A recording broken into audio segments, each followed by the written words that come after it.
Shalom Bapak Ibu. Mari kita mau bersama-sama hari ini kembali memuji dan memuliakan nama Tuhan. Sebab Dia Tuhan Yesus yang layak ditinggikan, yang layak diagungkan. Mari kita bersatu di dalam doa. Tuhan Yesus, kami bersyukur buat semua hal yang sudah Kau berikan dalam kehidupan kami. Terima kasih Tuhan buat cinta-Mu, buat kasih-Mu, buat perlindungan-Mu, buat sukacita, damai sejahtera. Bahkan terima kasih buat setiap didikan yang Tuhan izinkan terjadi dalam kehidupan kami. Hari ini dan seterusnya kami mau belajar mengucap syukur dalam segala hal. Dan kami mau puji Engkau, kami mau tinggikan Engkau, dan kami mau agungkan nama-Mu.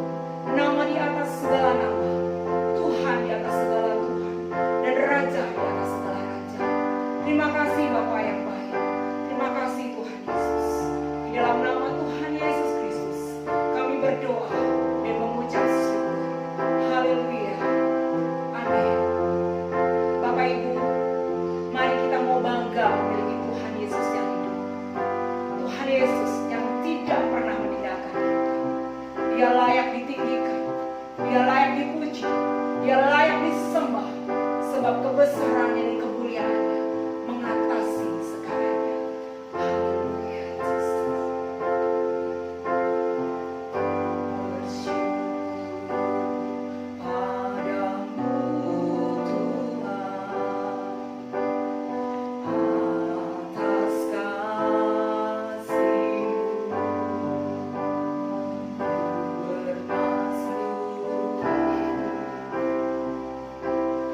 bagi nama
Biarlah kami masuk terus dalam hadirat-Mu, merasakan kasih-Mu, menikmati anugerah-Mu, dan kami boleh dipuaskan dalam hadirat-Mu. Kami boleh dipulihkan, kami boleh disembuhkan, dan kami mengalami mujizat-Mu dalam hidup kami, Tuhan. Haleluya, Yesus.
Yang ku nampak hanya kemuliaan-Mu.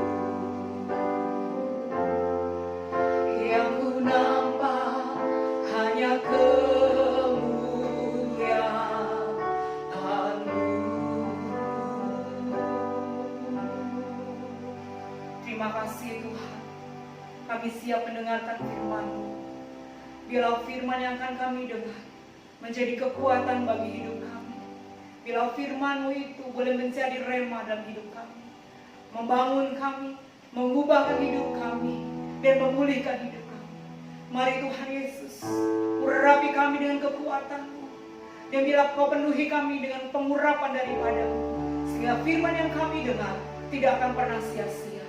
Mengurapi hamba-Mu yang Kau menyampaikan firman, dan biar setiap perkataannya adalah perkataan daripada-Mu. Terima kasih Bapa. Di dalam nama Tuhan Yesus Kristus kami berdoa dan mengucap syukur. Haleluya. Amin.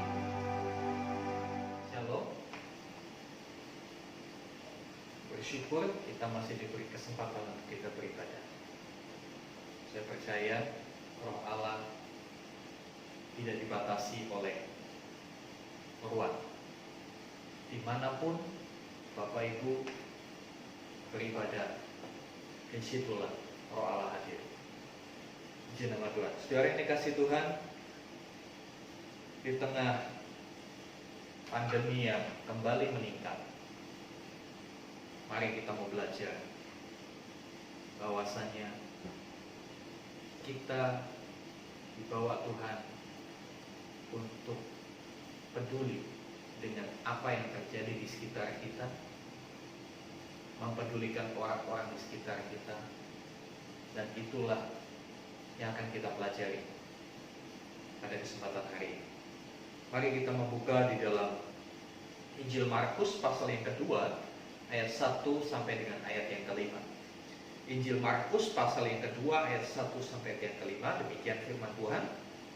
Kemudian sesudah melewat beberapa hari, waktu Yesus datang lagi ke Kapernaum, tersiarlah kabar bahwa Ia ada di rumah. Maka datanglah orang-orang berkerumun sehingga tidak ada lagi tempat, bahkan di muka pintu pun tidak. Sementara Ia memberitakan firman kepada mereka, ada orang-orang datang membawa kepadanya seorang lumpuh, digotong oleh 4 orang. Tetapi mereka tidak dapat membawanya kepadanya karena orang banyak itu. Lalu mereka membuka atap yang di atasnya. Sesudah terbuka, mereka menurunkan tilam tempat orang lumpuh itu terbaring. Ketika Yesus melihat iman mereka, berkatalah Ia kepada orang lumpuh itu, "Hai anakku, dosamu sudah diampuni."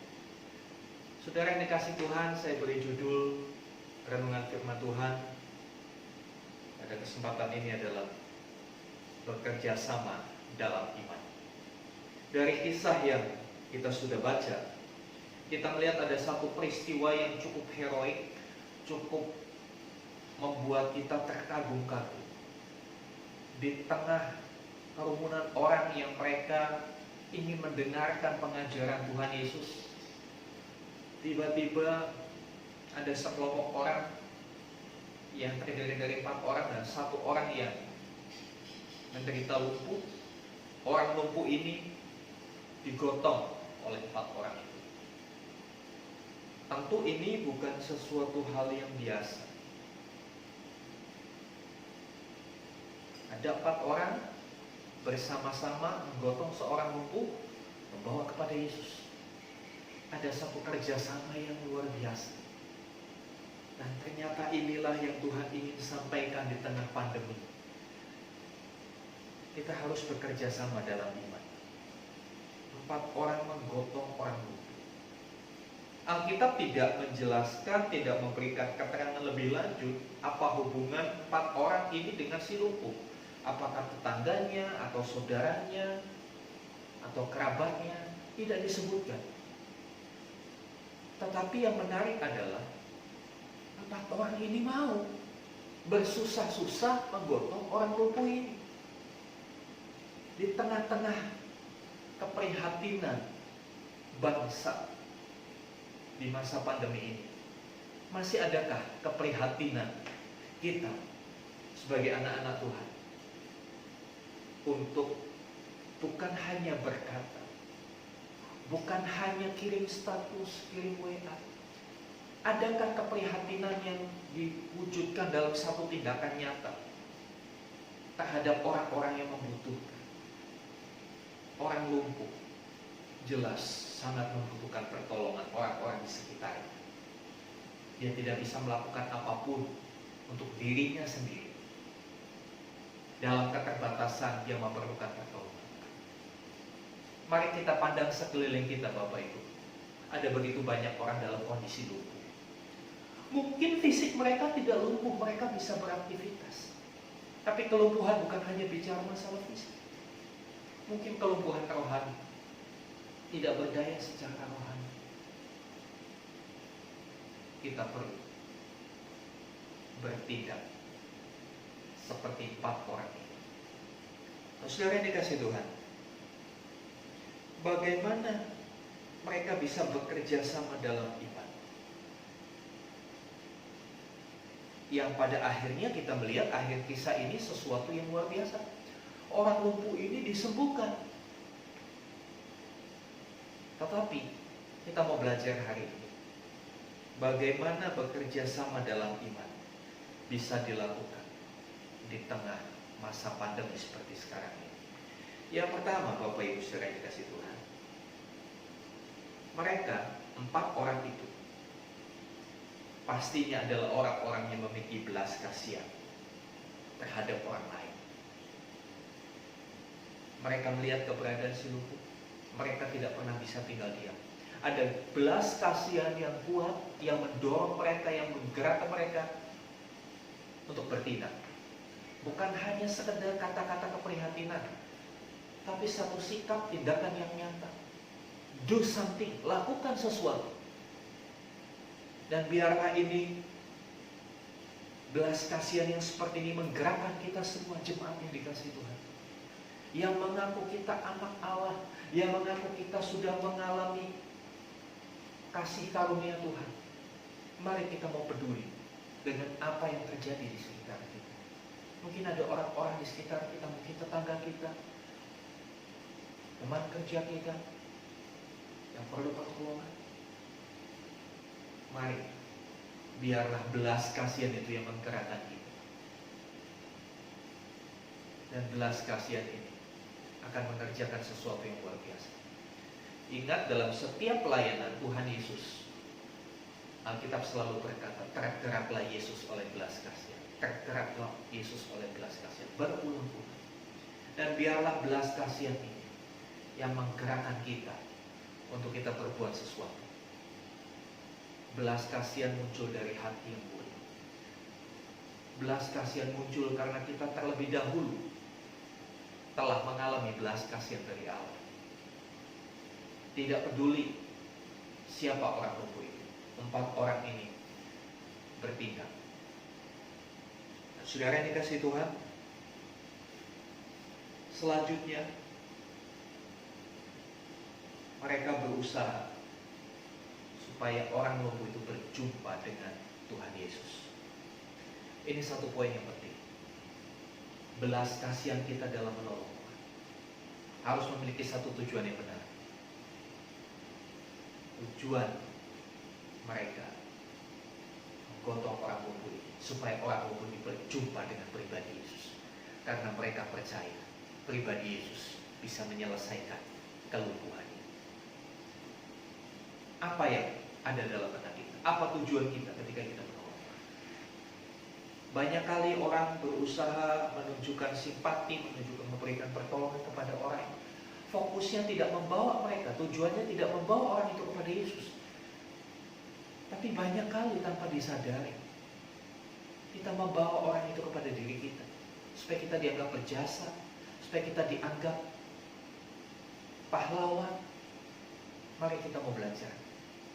4 orang ini tidak bawa orang lumpuh untuk dirinya, tapi bawa orang lumpuh untuk berjumpa dengan Tuhan Yesus.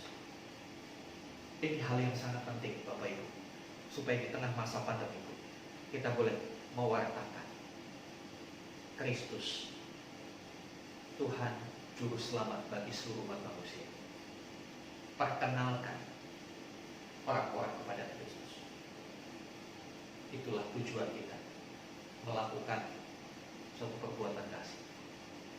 Dan di sini kita perlu bekerja sama, tentu.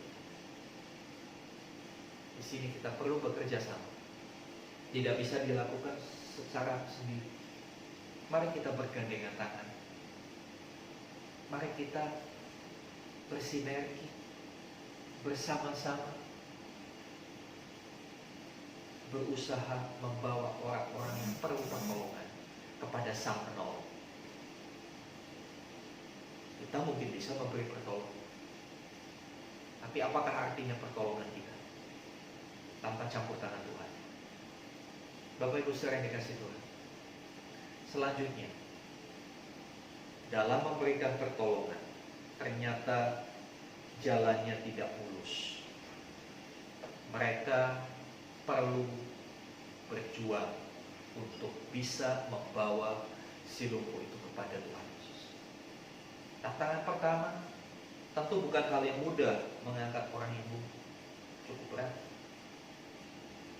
Memang Alkitab tidak menyebutkan berapa jauh perjalanan yang ditempuh oleh 4 orang ini dalam menggotong si lumpuh sampai kepada tempat Tuhan Yesus berada. Tapi setidaknya ada satu effort, ada satu perjuangan yang mereka lakukan. Kemudian selanjutnya tidak cukup sampai di situ. Ketika mereka sudah sampai di tempat di mana Tuhan Yesus berada, ternyata kondisinya penuh dengan banyak orang. Begitu banyak orang berkerumun. Nah, kita menjelaskan Tuhan Yesus ada di sebuah rumah.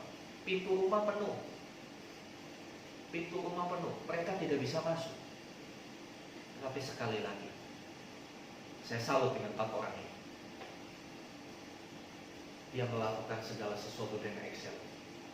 Mereka melakukan segala sesuatu sampai tuntas. Mereka tidak menyerah di tengah jalan. Bisa saja mereka bawa sampai ke depan pintu dan mereka berkata pada mereka, tolong panggil Tuhan Yesus. Ini orang perlu pertolongan. Mereka tidak lakukan. Apa yang mereka lakukan? Mereka cari cara. Pintu rumah tidak bisa dilewati. Akhirnya mereka naik ke atap rumah, membongkar atap rumah. Dan tentu membongkar atap rumah ini bukan hal yang sederhana. Perlu perjuangan. Belum lagi pastinya nanti setelah atap itu dibongkar harus diperbaiki. Ada biaya mungkin yang harus dikeluarkan untuk mengganti rugi kerusakan yang ditimbulkan.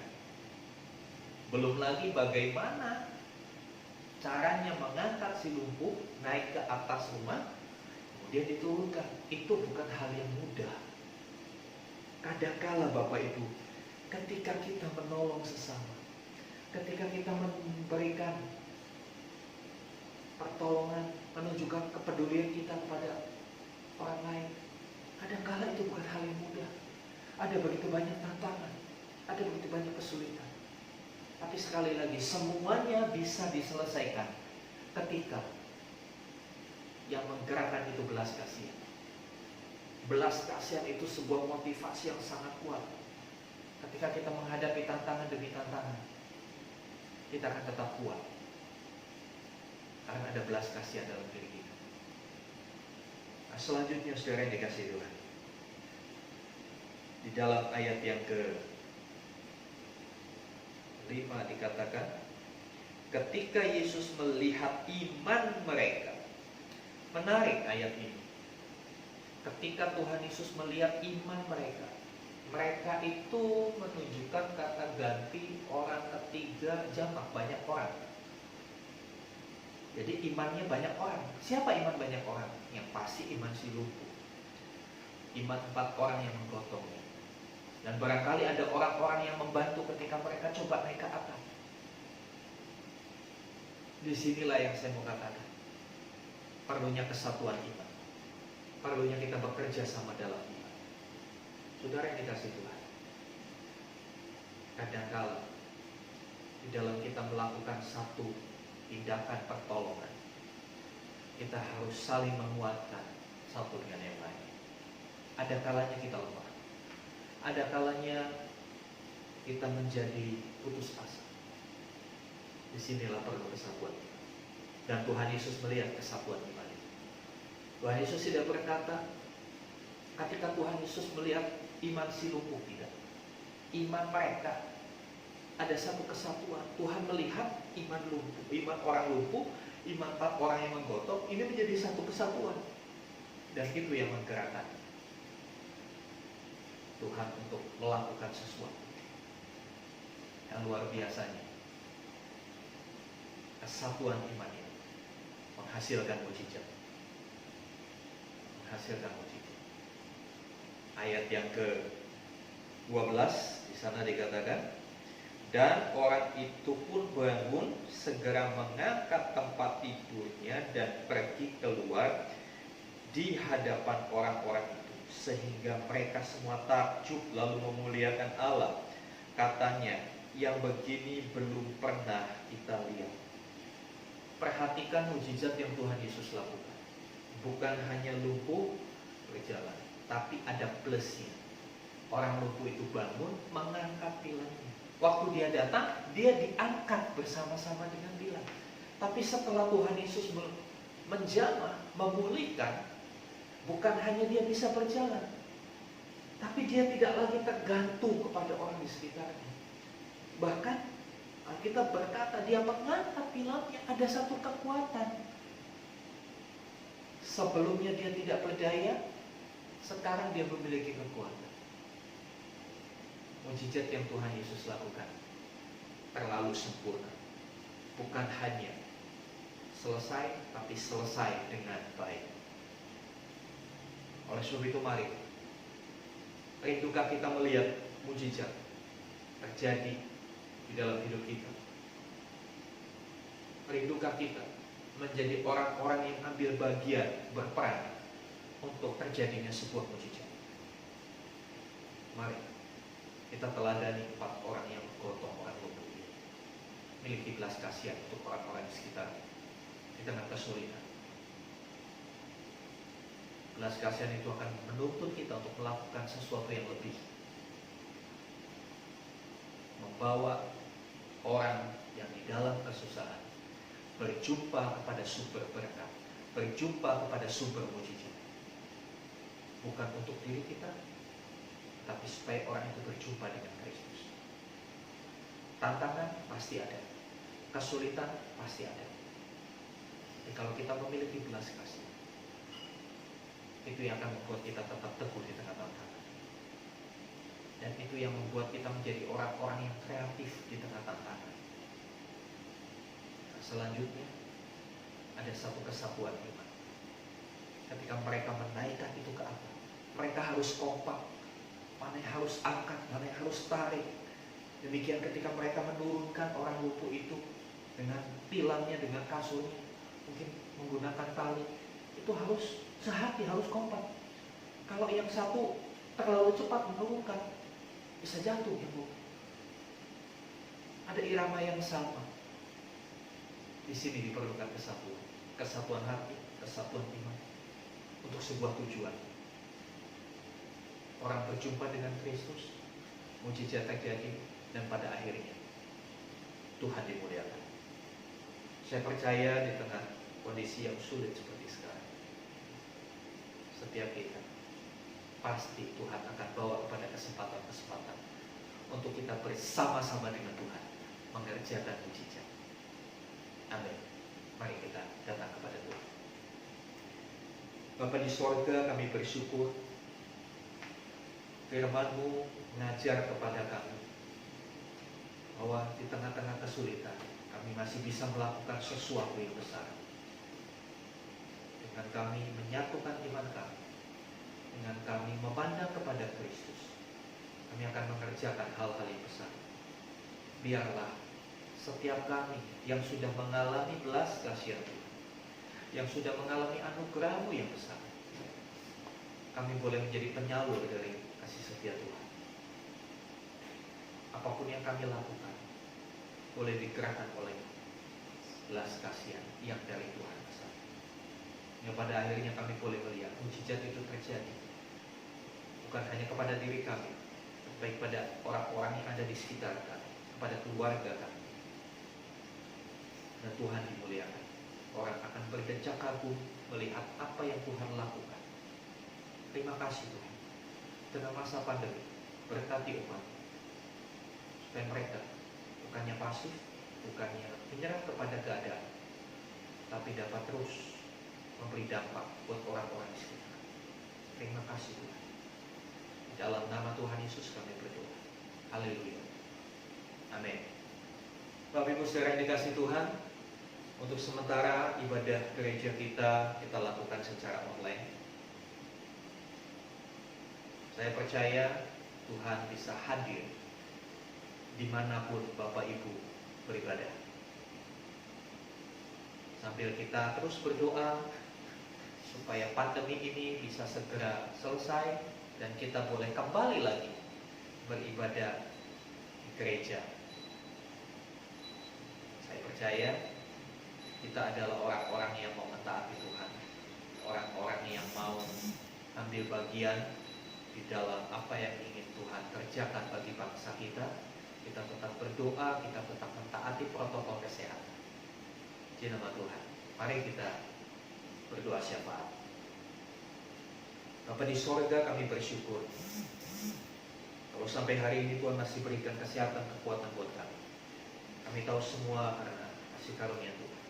Kami berdoa buat bangsa kami yang kembali mengalami serangan pandemi.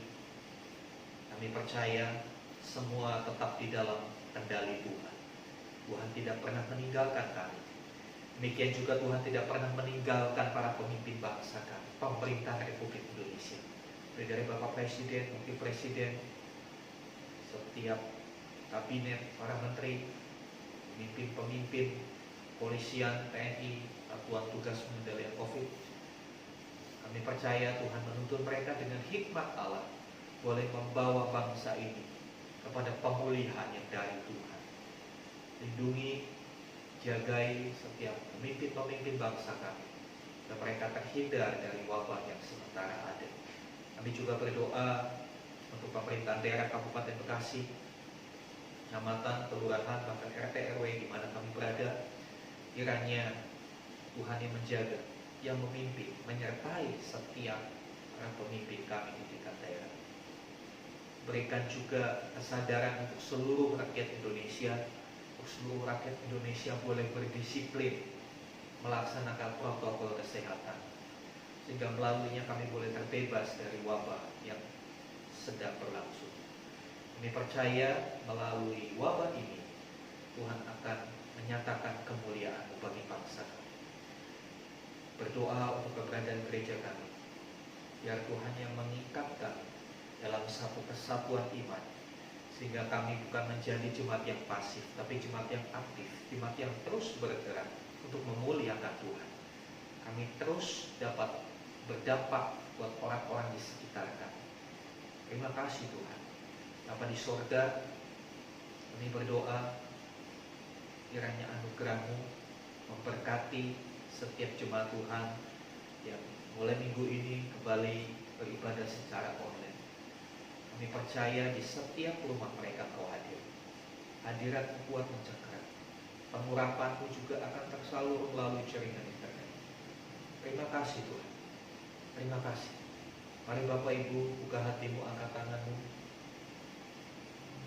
Rahmat anugerah dari Allah Bapa di sorga, kasih sayang Tuhan Yesus Kristus, persekutuan, pengurapan Roh Kudus berlimpah kasih hidup kita.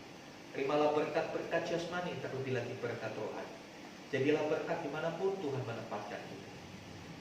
Karena itu pergilah, jadikan semua bangsa murid, baptislah mereka dalam nama Bapa dan Anak dan Roh Kudus, dan ajarlah mereka melakukan segala sesuatu yang telah Kuperintahkan kepadamu.